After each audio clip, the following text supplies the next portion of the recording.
Sonshine Newsblast. Alas 7:46 ng tag na sa buntag, mubalik na mga partner, humalamang ni mga pipila ka mga pahinumdum.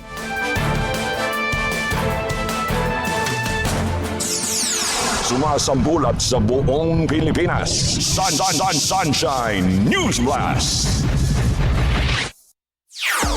Damo nagpaminaw sa DYAR 765 SMNI Radio Cebu. Kapartner mo sa balita o serbisyo. May nararamdaman ka na ba sa katawan mo?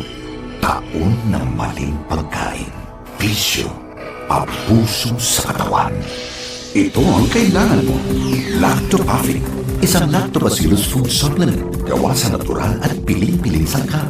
May vitamins at minerals at maraming buhay na good bacteria. Pampalakas ng resistensya. Mag-lactopathic araw-araw. Natural ang galing.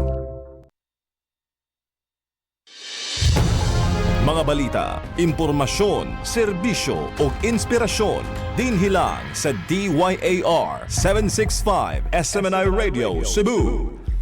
Oras mga partner, alas 7:47 na ang tag na sa buntag. Ang oras gihatod ganinyo sa Lactopathy Probiotic Health Food Supplement by Lacto Probiotic Worldwide Corporation ug Lactoplant Insomo ug uban pang produkto sa Acel Laboratories Incorporated.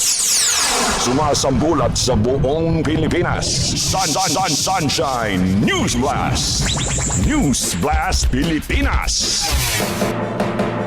Balitang national, giaprobahan ni Presidente Bongbong Marcos Jr. ang bagong 3-term nga school calendar alang sa mga pampublikong eskwelahan sugod sa school year 2026 o 2027. Sumala sa Department of Education, makatabang kini sa mas padayon og organisadong pagkat-on sa mga estudyante og makapaminos sa kabugat sa trabaho sa mga magtutudlo. Ubos sa bagong sistema, tulo na lang katermino ang sundon inay-upat uban sa mas taas nga mga adlaw sa pagtudlo og adunay gikatakdang assessment period matag termino.